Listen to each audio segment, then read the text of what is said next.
Untuk membantu masyarakat, TNI menggelar program TMMD di Kampung Jawi, Kelurahan Seiselincah, Kecamatan Kalidoni. Pada TMMD ke-110 tahun 2021 kali ini, selain sasaran fisik seperti pembuatan akses jalan dan jembatan, serta pos gambling, juga sasaran non-fisik, dengan melakukan penyuluhan kepada masyarakat tentang bela negara, pelayanan kesehatan, donor darah, sunatan massal hingga pembagian sembako. Diharapkan dengan program TMMD dapat meningkatkan perekonomian masyarakat dan terwujudnya kemanunggalan antara TNI dan rakyat. Tujuannya di sini adalah kita akan membantu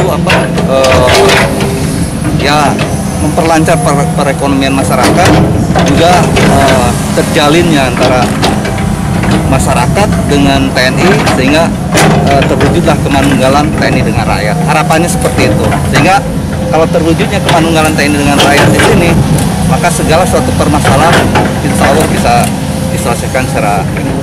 Sementara Wali Kota Palembang yang meninjau lokasi TMMD di Kampung Jawi, Kecamatan Kalidoni mengatakan kegiatan TMMD ini sangat membantu pemerintah Kota Palembang dan masyarakat sekitar. Wali Kota mengajak pihak swasta juga dapat berkontribusi dalam pembangunan Kota Palembang. Meninjau secara langsung yang dilakukan oleh Dandim 0818.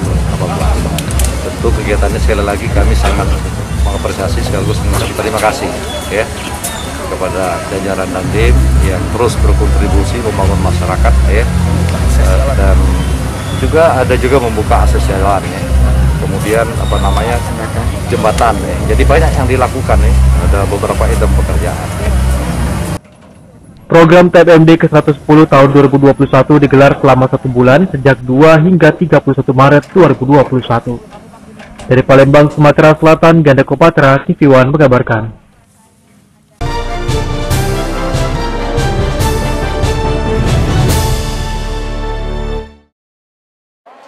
Kepala Organisasi Perangkat Daerah dan anggota DPRD Kota Palembang mendapat suntikan vaksin dosis pertama di Rumah Sakit Bari. Program vaksinasi untuk memutus penyebaran COVID-19 terus dilakukan setelah sebelumnya Wali Kota dan Wakil Wali Kota serta Sekda Kota Palembang mendapatkan suntikan vaksin. Kali ini seluruh kepala organisasi perangkat daerah, staf khusus dan staf ahli Wali Kota serta anggota DPRD Kota Palembang mendapatkan suntikan vaksin dosis pertama di Rumah Sakit Bari. Kepala Dinas Kominfo Kota Palembang, Edison, mengatakan suntikan vaksin menambah kepercayaan diri akan kekebalan terhadap virus. Dirinya pun menghimbau kepada masyarakat untuk tidak takut divaksin. Alhamdulillah berjalan dengan lancar, dan tentunya dengan adanya vaksinasi ini menambah kepercayaan diri kita, dan tentunya juga kepada masyarakat tidak usah takut, dan ini penting untuk tubuh kita dalam rangka mengatasi dan mencegah penyebaran virus COVID-19. Sementara Direktur Rumah Sakit Bari mengatakan untuk vaksin kepada Kepala OPD dan anggota DPRD Kota Palembang direncanakan sebanyak 112 orang. Kalau hari ini, tadi laporannya baru 37 orang yang selesai, tapi di data yang dikirim direncanakan ada 112 orang. Untuk kesiapan rumah sakit sendiri, Bu, kesiapan vaksinnya berapa jumlahnya, Bu? Kalau kesiapan vaksin, kita kemarin dapat dropping kan dari Dinas Kesehatan ya. Untuk yang rombongan pejabat dan staf ahli itu dan DPR itu 180, ada 18 pial. Untuk lansia yang ada 32, berarti 320 orang lansia. Setelah mendapat vaksin dosis pertama, para kepala OPD dan anggota dewan serta staf khusus dan staf ahli akan divaksin kembali dosis kedua pada 17 Maret 2021 mendatang. Dari Palembang, Sumatera Selatan, Ganda Kopatra, TV One mengabarkan.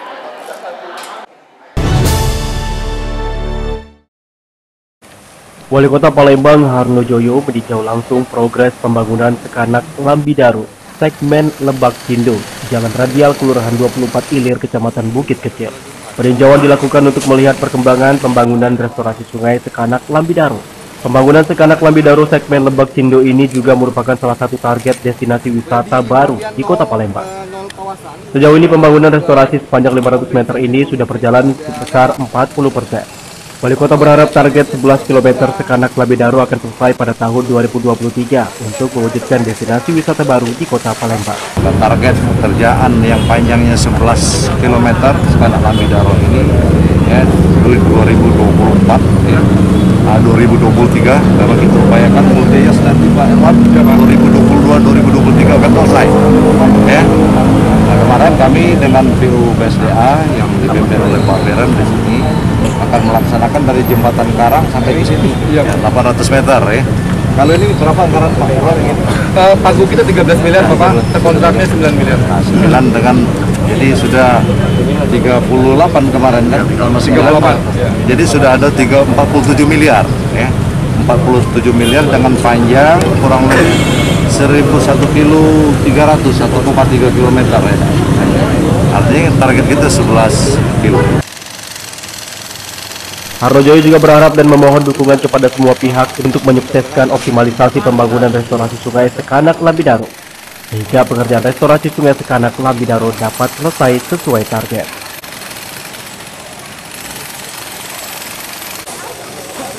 Dari Palembang, Sumatera Selatan, Ganda Kopatra, TV One mengabarkan.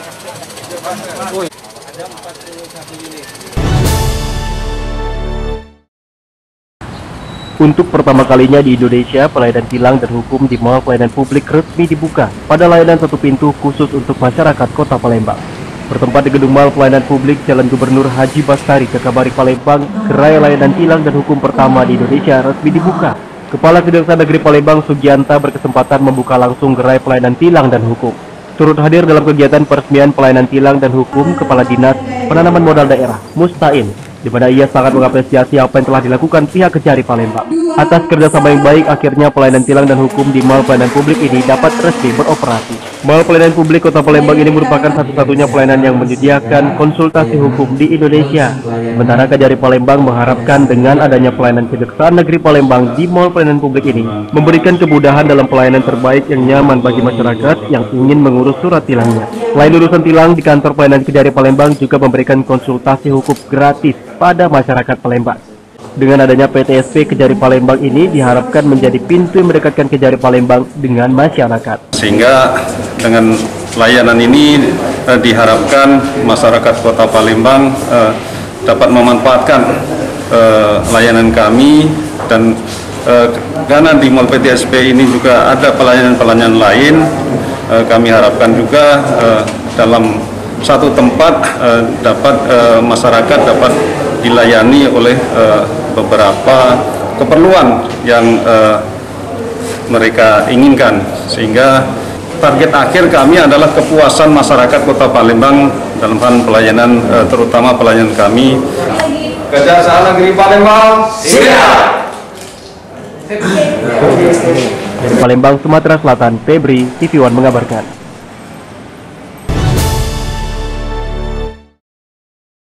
Seorang mantan narapidana kasus suap pengesahan RAPBD Kabupaten Musi Banyuasin, Sumatera Selatan yang baru bebas dari penjara KPK menyurati Dewan Pengawas Komisi Pemberantasan Korupsi tersebut. Dalam isi suratnya tersebut, ia meminta agar KPK membuka lagi kasus suap tersebut karena dianggap belum tuntas dan tebang pilih. Usai bebas dari rumah tahanan Komisi Pemberantasan Korupsi atau KPK, Islan Hanura, mantan narapidana kasus suap pengesahan RAPBD Kabupaten Musi Banyuasin, Sumatera Selatan tahun 2015, menyurati Dewan Pengawas Komisi Pemberantasan Korupsi di Jakarta pada 28 Februari 2021 lalu. Dalam isi suratnya, Islan Hanura meminta Dewan Pengawas KPK untuk membuka lagi kasus suap pengesahan RAPBD Kabupaten Musi Banyuasin tahun 2015 yang dianggap belum tuntas dan tebang pilih. Pasalnya, menurut mantan narapidana tersebut, dalam kasus suap itu, seluruh anggota DPRD Kabupaten Buba menerima uang suap dari pihak swasta dan melibatkan pegawai sipil. Dalam penegakan hukumnya, KPK diduga tidak tuntas mengungkap para pelaku yang terlibat suap, di mana KPK hanya menetapkan 5 pimpinan DPRD Buba sebagai tersangka dan dijatuhi hukuman 5 tahun penjara. Sementara pihak swasta, pegawai sipil, dan anggota DPRD lainnya yang menerima suap tidak diproses hukum. Saya mengadukan, meminta keadilan sebagai negara hukum, negara Republik Indonesia, ke Dewan Pengawas Komisi Pemberantasan Korupsi. Saya berharap dengan bukti-bukti yang saya sampaikan, Dewas dapat menindaklanjuti dan memerintahkan kepada Komisioner Komisi Pemberantasan Korupsi atau seluruh jajaran KPK untuk dapat melanjutkan proses hukum.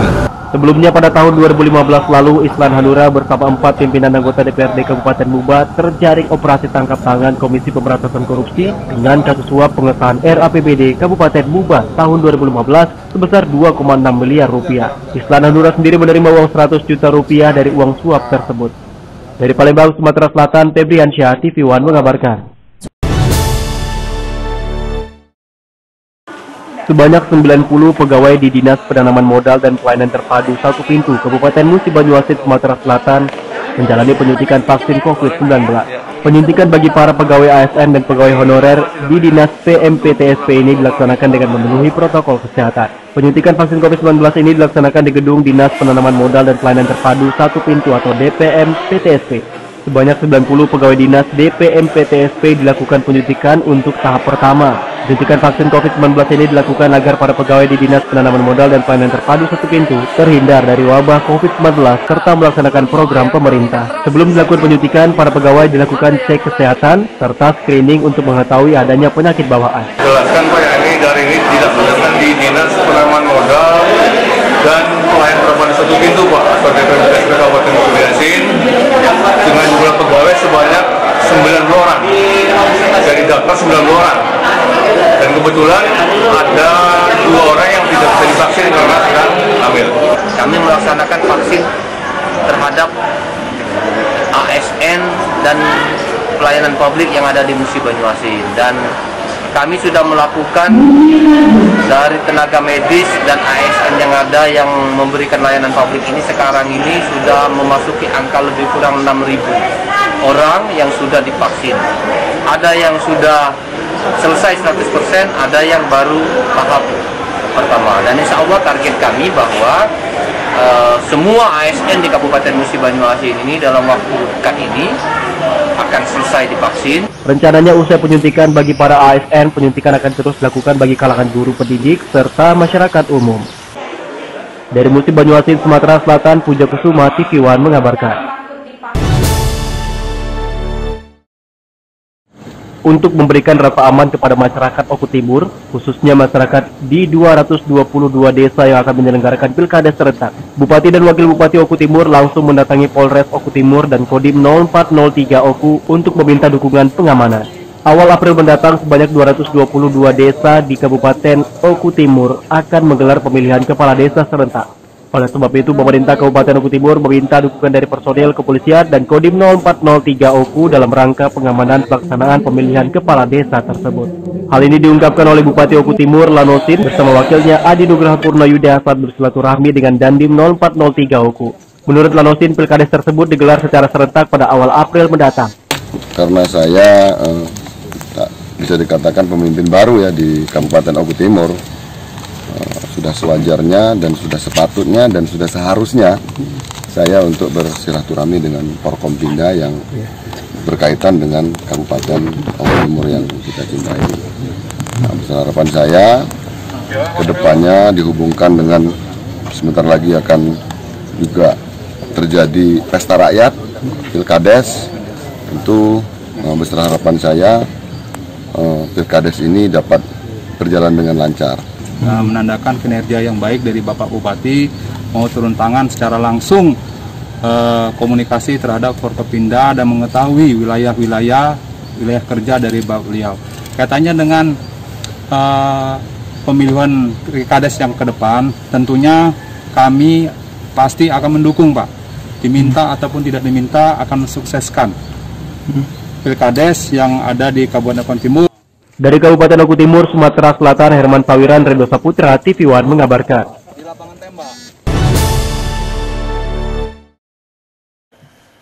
Usai dilantik sebagai Bupati Oku Timur, Lanosin menyampaikan pidato perdananya di gedung DPRD Oku Timur.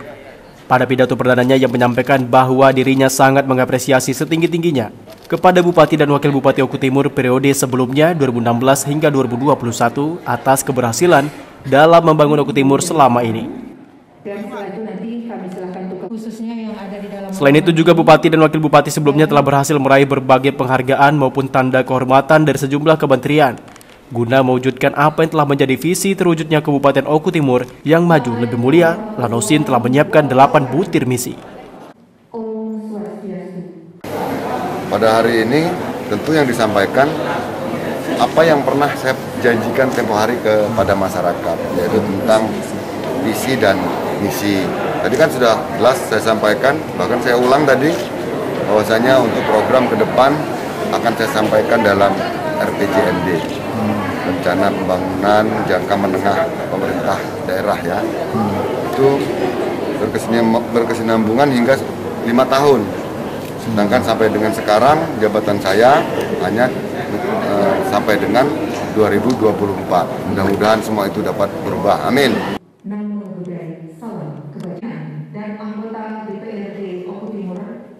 Lanosin juga akan mewujudkan apa yang telah dijanjikan kepada masyarakat serta apa yang akan dilakukan akan dituangkan dalam rencana pembangunan jangka menengah daerah atau RPJMD. Dirinya berharap dalam kurun waktu 3 tahun kepemimpinannya, pasangan Enos Yuda ini dapat mewujudkan berbagai program dan visi misinya. Dari Kabupaten Oku Timur, Sumatera Selatan, Herman Sawiran, Redo Saputra, TV One mengabarkan.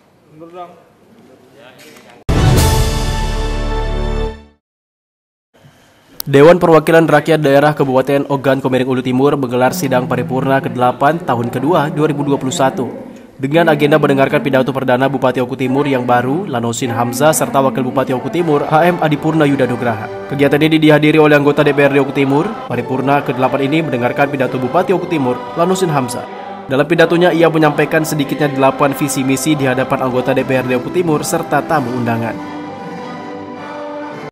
Sekda Oku Timur yaitu Bapak Jumadi, yang selanjutnya dituliskan kepada Saudara Sekda atau PLH Bupati, kepada Bupati dan Wakil Bupati terpilih, yang alhamdulillah semua pelaksanaannya hari ini sudah terlaksana dengan baik, dengan ditandatanganinya naskah bersama dan disaksikan oleh Wakil Gubernur Sumatera Selatan. Maka kami dan kita semua sebagai masyarakat Kabupaten Oku Timur mengucapkan selamat kepada Bupati Wakil Bupati terpilih. Mudah-mudahan segala visi dan misi yang telah disampaikan kepada semua dapat tercapai dan terbukti pada akhirnya, sehingga Kabupaten Oku Timur lebih maju, lebih sejahtera, dan lebih mulia. Terima kasih. Benny Davidson selaku Ketua DPRD Oku Timur mengatakan kegiatan ini berjalan dengan baik dengan ditandatanganinya naskah bersama. Benny juga mengucapkan selamat atas terpilihnya Bupati yang baru dan berharap semua visi misi yang telah disampaikan dapat tercapai untuk mencapai Oku Timur yang lebih maju, lebih sejahtera, dan lebih mulia. Dari Kabupaten Oku Timur, Sumatera Selatan, Herman Sawiran, Redo Saputra, TV One mengabarkan.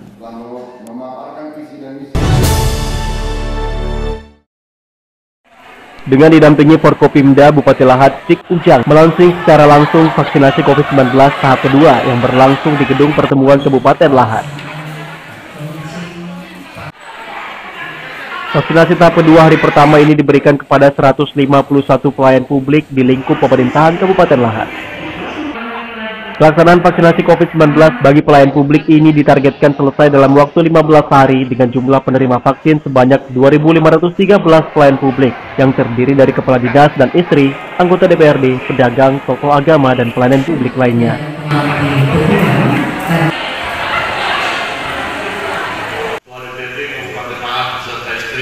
Bupati Lahat menghimbau kepada masyarakat agar tidak perlu takut atau khawatir terhadap vaksinasi karena vaksin yang digunakan telah teruji aman dan halal. Selain itu, vaksinasi yang dilakukan juga sebagai salah satu langkah percepatan penanganan COVID-19. Ini vaksinasi tahap kedua dan kita 10 hari ke depan terus-menerus kita divaksinasikan. Insya Allah sudah berjalan lancar, tadi sudah menunggu setengah jam, tidak ada dikhawatirkan. Alhamdulillah habis itu habis setengah jam ibu-ibunya banyak yang ketawa, banyak apa, dan merasa dia percaya diri.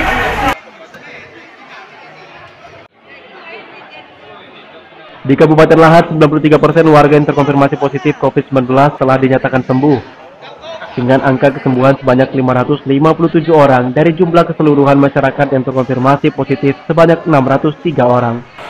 Hingga saat ini hanya tersisa 12 orang yang masih dalam proses penyembuhan. Dari Kabupaten Lahat, Sumatera Selatan, Ahmad Widiansyah, TV One mengabarkan.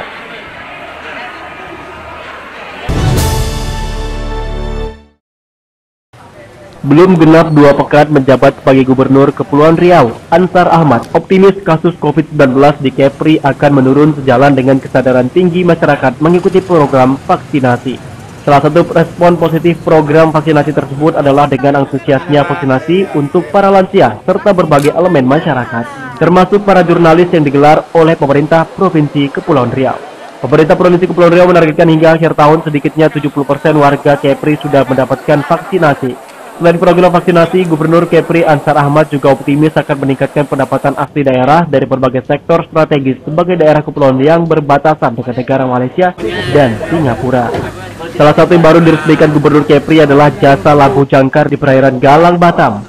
Jasa labu jangkar tersebut merupakan salah satu sektor andalan Kepri yang sudah dirancang sejak beberapa gubernur pendahulu. Menurut Ansar Ahmad, sebagai tahap awal, jasa labu jangkar yang baru diresmikan tersebut akan mampu menambah PAD Kepri sedikitnya 200 miliar rupiah per tahun. Ke depan harapan kita dengan servis yang baik, pelayanan yang baik, kepastian hukum di pusat dan daerah yang baik, kita yakin mereka akan menjadikan titik-titik kawasan labu jangkar kita ini sebagai tujuan utama. Maka supaya kompetitif, memang kita kontrol awal tarif yang kita berlakukan. Ya, mudah-mudahan ini bisa menjadi penguatan bagi kontribusi PAD kita terhadap APBD. Peresmian perdana jasa labu jangkar di Kepri merupakan hasil kerja keras dan pendekatan serta kemudahan yang diberikan pemerintah pusat melalui Kementerian Koordinator Bidang Kemaritiman dan Investasi, Kementerian Perhubungan, dan Kementerian Keuangan. Dari Tanjung Pinang, Kepulauan Riau, Kurnia Estafula, TV One mengabarkan.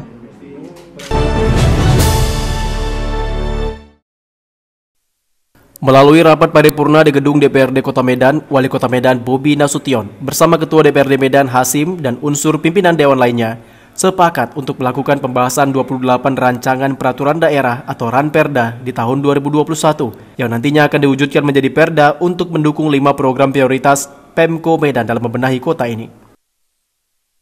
Wali Kota Medan Bobi Afif Nasution menyatakan dari 28 Ranperda yang akan dibahas bersama Dewan, 15 diantaranya merupakan usulan Pemko Medan, sedang 12 lainnya adalah usulan DPRD Kota Medan dan 1 Ranperda merupakan usulan bersamaan. 15 Ranperda yang diusulkan Pemko Medan menurut Wali Kota Medan Bobi Nasution bertujuan untuk mencapai 5 target utama atau program prioritas Pemko Medan, yaitu peningkatan di bidang kesehatan, perbaikan infrastruktur, kebersihan Kota Medan, penanganan banjir, dan mewujudkan Kota Medan the Kitchen of Asia. Ranperda yang akan digodok menjadi perda ini nantinya akan dibuat peraturan wali kotanya atau perwal, karena banyak perda selama ini tidak diberangi perwal. Pak Wali dengan perda banyak perda tidak punya perwal Pak Wali.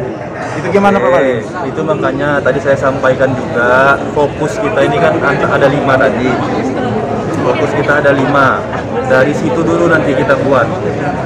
Jangan lari dari situ dulu. Dari 5 inilah nanti kalau sudah ada perdanya kita perwalkan. Yang antara 5 ini. Oke? Di antara 28 Ranperda yang akan dibahas untuk mewujudkan 5 program prioritas Pemko Medan, diantaranya Ranperda tentang retribusi daerah di bidang perhubungan, Ranperda tentang RPJMD 2021-2024, serta Ranperda tentang pajak reklame. Dari Medan, Sumatera Utara, Fahmi, TV One mengabarkan.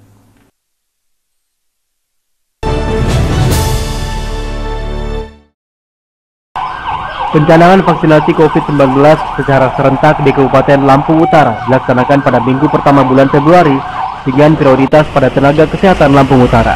Sebanyak 5.160 vaksin Sinovac yang tiba pada tahap pertama tersebut langsung disimpan di lemari pendingin di kantor Dinas Kesehatan Kabupaten Lampung Utara.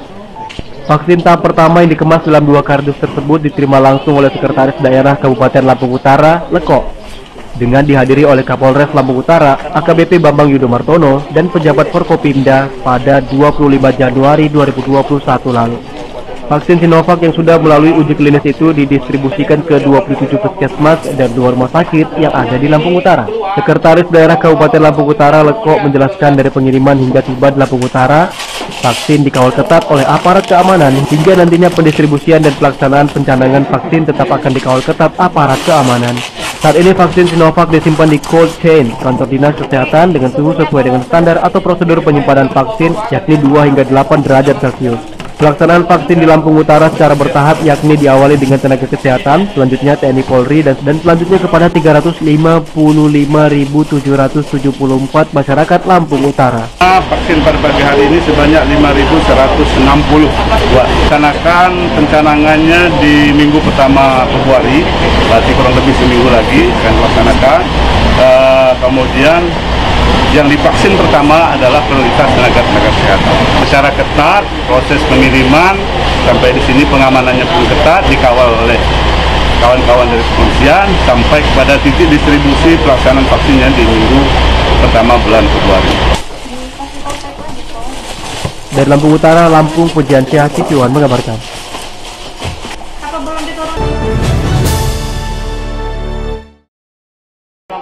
Pemerintah Kabupaten Lampung Utara melakukan pencanangan penyuntikan vaksin Sinovac yang disuntikan langsung Bupati Lampung Utara, Budi Utomo, pada 3 Februari 2021 lalu. Pemerintah Kabupaten Lampung Utara berencana akan membeli vaksin COVID-19 secara mandiri sebagai langkah antisipasi adanya hambatan dalam memperoleh vaksin. Pemkab Lampung Utara akan menyusun alokasi anggaran untuk pengadaan vaksin mandiri tersebut. Pencanangan penyuntikan vaksin Sinovac di Kabupaten Lampung Utara dilaksanakan di Rumah Sakit Umum Daerah Ria Cudu, Kota Bumi, Kabupaten Lampung Utara, Lampung, dengan disaksikan langsung oleh Bupati Lampung Utara Budi Utomo pada 3 Februari 2021 lalu. Bupati Budi Utomo mengaku penyuntikan vaksin ini penting karena untuk memutus mata rantai penyebaran COVID-19. Selain itu dapat mempercepat pemulihan ekonomi. Vaksin Sinovac ini aman digunakan karena telah melalui uji klinis sehingga masyarakat tidak perlu khawatir. Setelah pencanangan dilanjutkan dengan penyuntikan vaksin bagi seluruh tenaga kesehatan di Kabupaten Lampung Utara. Pemerintah Kabupaten Lampung Utara berencana membeli vaksin COVID-19 sebagai langkah antisipasi adanya hambatan dalam memperoleh vaksin tersebut. Pemkab Lampung Utara kini tengah menyusun alokasi anggaran untuk pengadaan vaksin mandiri tersebut. Untuk mewujudkan rencana itu, pihak eksekutif bersama legislatif perlu mengalokasikan anggaran pembelian vaksin dengan berpedoman pada ketentuan yang berlaku. Vaksinasi COVID-19 ini penting untuk dilakukan agar dapat memutus rantai penularan COVID-19 dan perlindungan kesehatan bagi kita semua, serta multiplier efeknya nanti dapat membantu proses percepatan pemulihan ekonomi. Kabupaten Lampung Utara menerima vaksin Sinovac sebanyak 5.160 dosis. Vaksinasi dilakukan di 2 rumah sakit dan seluruh puskesmas yang ada di Lampung Utara. Dari Lampung Utara, Lampung, Pujiansyah Cipiwan mengabarkan.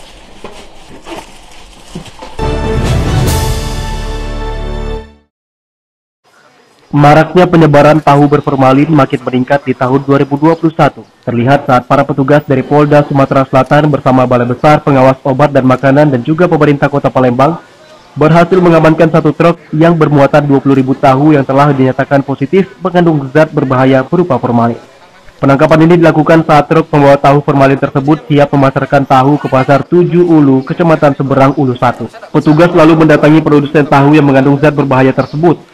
Wakil Wali Kota mengatakan pihaknya akan terus melakukan penyelidikan dan pengembangan kasus tahu berformalin agar menimbulkan efek jera. Di awal tahun 2021 ini kita menemukan ada jumlah makanan tahu, produk yang segar ini ternyata mengandung formalin, dan kami pemerintah dengan kepolisian dan BP POM terus akan melakukan penyelidikan, pengembangan kasus ini supaya nanti menimbulkan efek yang betul-betul jera. 4 orang diperiksa sebagai saksi dari pelaku usaha terkait kasus tahu berformalin. Pelaku akan terancam hukuman maksimal 5 tahun penjara dan denda 10 miliar rupiah. Saat ini sedang dilakukan pemeriksaan untuk penetapan tersangka dan juga proses hukum sudah berlaku. Karena ancamannya, sekali lagi, ancamannya ini tidak main-main nih. 5 tahun 10 miliar. Paling lama pidana penjara 5 tahun dan juga dendanya 10 miliar. Saat ini kita masih melakukan pemeriksaan terkait dengan ada 4 saksi yang sudah kita periksa. Tentunya nanti apabila sudah ditetapkan siapa tersangka yang bertanggung jawab, ya bisa dilakukan upaya penahanan juga. Untuk menghindari makanan yang mengandung zat berbahaya di pasaran, masyarakat diharapkan untuk pintar dalam membedakan mana zat yang berbahaya apabila digunakan maupun dikonsumsi. Dan BBPOM telah menyediakan sudut pasar bagi masyarakat yang ragu dan ingin memastikan pangan yang dibeli itu aman dari zat berbahaya. Dari Palembang, Sumatera Selatan, Gandoko Patra, TV One mengabarkan.